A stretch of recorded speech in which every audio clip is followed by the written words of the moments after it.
dias, professor de Química. A gente continua nessa viagem aí. Na primeira parte nós vimos reação de adição, na adição de halogênios e na hidrogenação catalítica. Agora nós vamos aprofundar um pouco e praticamente terminar as reações de adição. Hoje a gente vai ver a regra Markov-Nikov e como que ela se comporta e como que ela é aplicada nas reações de adição. Agora, por que a regra Markov-Nikov ocorre? Na primeira parte, como nós vimos hidrogênio, hidrogenação catalítica, que é a adição de H2, e nós vimos a adição de halogênios, que é Cl2, Br2 e assim sucessivamente. Agora, hidrogênio H2 é adicionar H e H, né? Br2 é Br, Cl2 é Cl. Ou seja, são dois compostos entrando. Então, não importa em qual carbono vai entrar, porque é o mesmo composto. Agora, quando eu vou adicionar um HX, ou seja, HCl, HBr, HI, que são os ácidos inorgânicos, ou seja, eu vou adicionar um ácido em compostos que têm dupla ou tripla, né, em alcenos ou alcinos. Quando eu vou adicionar esse HX, veja bem, eu tenho dois compostos diferentes. Eu tenho o H e o X, né? Que o X pode ser o cloro, pode ser o bromo ou pode ser o iodo. Agora, quando eu tenho dois compostos diferentes, ele não vai entrar em qualquer carbono, ele tem que ser respeitado.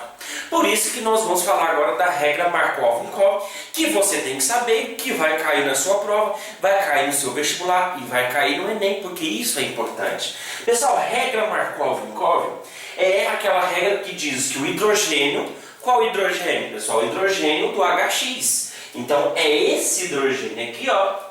O hidrogênio ele vai para o carbono mais hidrogenado. Então, por exemplo, aqui eu tenho um composto que é o propeno e eu vou adicionar ácido clorídrico, eu vou adicionar HCl.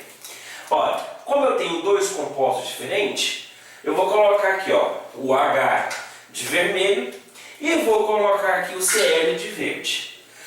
Eu tenho dois compostos diferentes. E como nós vimos via regra Markov-Nikov, o H ele vai entrar no carbono mais hidrogenado e o cloro ele vai entrar no carbono menos hidrogenado, lembrando sempre quebrando a ligação π. Pessoal, agora o cloro entra no carbono menos hidrogenado, que é o CH, e o hidrogênio no mais hidrogenado, né? Agora, carbono mais hidrogenado é aquele carbono que tem mais hidrogênio, tá? Agora, por que isso ocorre? Então é isso que eu vou colocar aqui, ó. Mas por que o hidrogênio da minha substância que vai reagir tem que entrar no carbono mais hidrogenado? Pessoal, eu vou representar aqui esses dois compostos que estão ali, ó. Vou colocar aqui bonitinho. Veja bem que eu coloquei uma ordem aqui de eletronegatividade. Ou seja, primeiro vamos definir eletronegatividade. É a tendência de um átomo puxar mais os elétrons para si numa ligação química. Como assim puxar os mais elétrons? Pessoal, quando um átomo puxa mais elétron, ele fica negativo, consequentemente o seu parceiro fica positivo. Por exemplo, aqui eu tenho o flúor, que é o mais eletronegativo, e os outros que vai diminuindo, aqui está na ordem crescente, ou seja, do menor para o maior. Então eu tenho o flúor, o oxigênio, o nitrogênio, o cloro, o bromo, o iodo, o enxofre, o carbono, o fósforo e o hidrogênio, né? O professor, com certeza, quando ele deu eletronegatividade, ele deu até uma frasezinha para você decorar, que é essa aqui, ó. Fui ontem no clube brasileiro e saí com a pele horrível. Então é uma forma de decorar, né? Então veja bem, eu quero o HCl aqui, ó. Eu tenho o H que ele está aqui e o cloro que ele está aqui. Então o cloro ele é mais eletronegativo. Então se ele é mais eletronegativo, então eu vou colocar aqui, ó, ele é negativo, né? E o hidrogênio ele fica positivo, né? Então o cloro fica negativo e o hidrogênio positivo. Agora, se eu quero olhar essa substância, vamos olhar o carbono. O carbono ele tem esse hidrogênio aqui, né? E aqui o carbono. Se esse é o hidrogênio, ele aqui é positivo. Se aqui é positivo, o carbono ele é negativo. Agora veja bem esse carbono aqui, ó.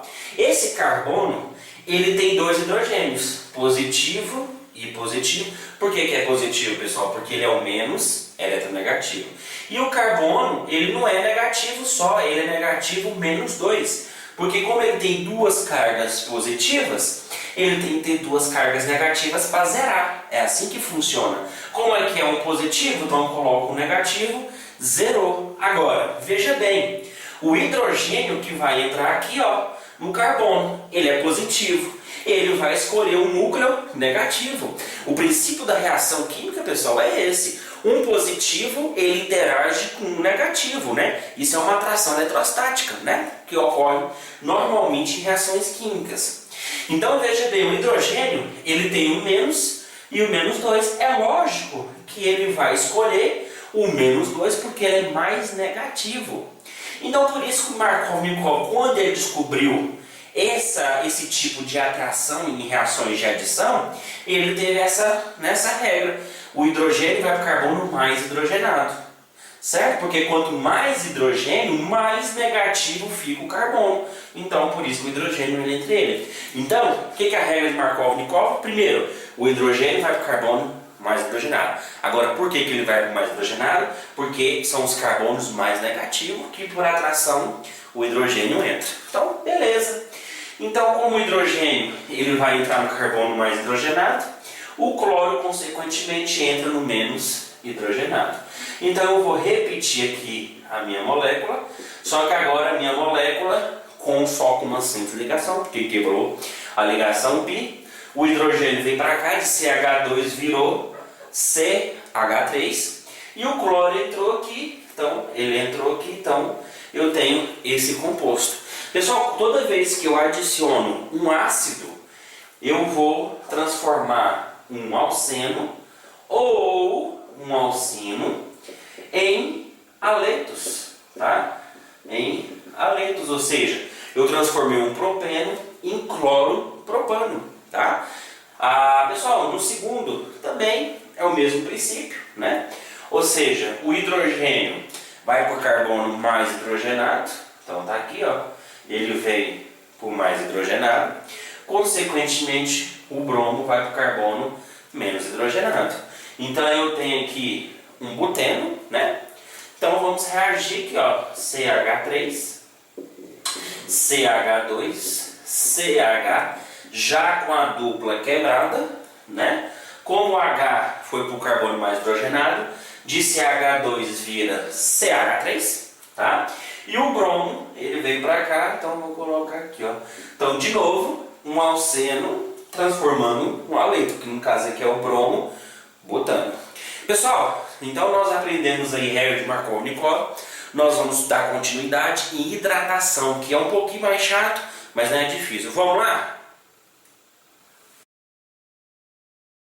Voltando aqui, né, a gente vai ver a adição de água, né? Ou o que a gente chama de hidratação. Hidratar uma molécula é adicionar água, tá? Mas antes de você adicionar água, primeiro a gente tem que visualizar esse H2 melhor, tá? Porque ele não vai entrar desse jeito H2, ó, tá? Como que ele vai entrar? Ele vai entrar como HOH, que nem na reação de substituição, que foi feito muito isso, né? A gente separava o ácido sulfúrico, o ácido nítrico da maneira corretinha, tá? Só que aqui também, mesma coisa. A gente vai separar, então eu tenho aqui o H e o OH, que entra no que a gente acabou de ver, que é a adição de HX, que isso também é um HX, né? Mesma coisa, regra Markov-Nikov, né? O que acontece? O hidrogênio vai para o carbono mais hidrogenado e o oxigênio vai para o carbono menos hidrogenado. Aí sempre um aluno pergunta, professor, mas olha esse H3 aqui, ele tem mais hidrogênio. Pessoal, quando eu falo mais hidrogenado, é em relação à dupla. Eu só quero analisar aqui, ó, essa dupla. Então eu só vou elucidar os dois. De um lado eu tenho C e do outro CH. Então esse aqui nem hidrogênio tem. Então como esse aqui é CH, ele é o mais hidrogenado. Então hidrogênio é carbono mais hidrogenado. Aqui não tem hidrogênio, que o OH veio. Tá? Então é de acordo com a dupla. Então, fazendo isso, eu vou repetir a minha molécula, ó, CH3, quebrando a dupla lá, fica CH e CH3. Como o hidrogênio foi para o carbono mais hidrogenado, de CH vira CH2 e aqui fica OH.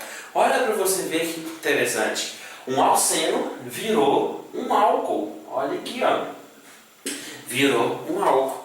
Então a hidratação, o objetivo da hidratação de alcenos é virar álcool. Então você pode até colocar aqui, ó, o objetivo dos alcenos, né, na hidratação é virar álcool.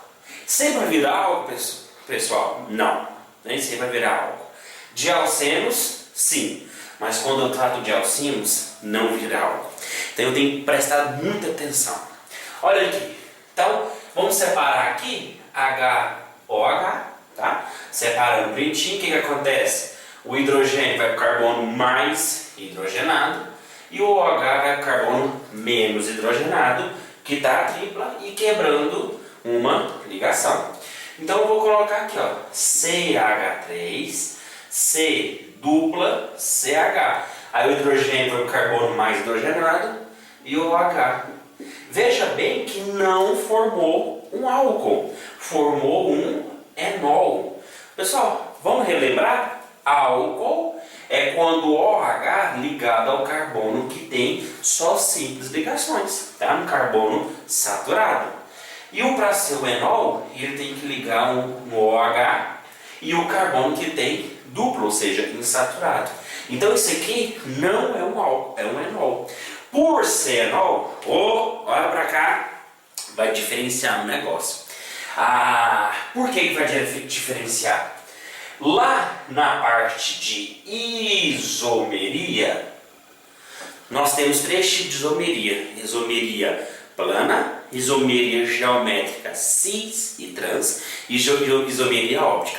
Lá na isomeria plana, eu quero lá a plana, nós temos uma tal de tautomeria, uma tal lá de tautomeria, onde, deixa eu apagar aqui para ficar mais fácil, onde era o que? Era um enol, que ele não ficava um enol, ele virava ou um aldeído, ou seja, que é um C-O na extremidade, ou virava uma cetona, que é um C-O entre carbonos. Olha para você ver.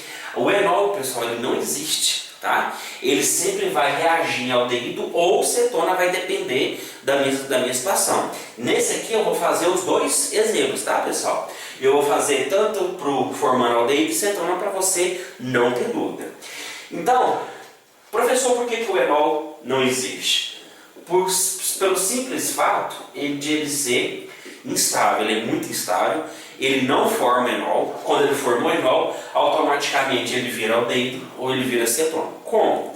Pessoal, então tá aqui um exemplo que o enol virou o enol. Se eu separar aqui, você errou, tá? Porque ele vai continuar a reação. Como? Como isso aqui é muito instável, essa parte aqui, ó, ela é muito instável, o que acontece? Eu vou apagar aqui para não bagunçar. Essa dupla ela quebra na ligação pi, porque ela é mais fraca, e ela se liga aqui, ó, ao hidrogênio, ao oxigênio. E, consequentemente, o hidrogênio desce. É uma troca, tá? É lógico que é de maneira bem simples, tá, pessoal?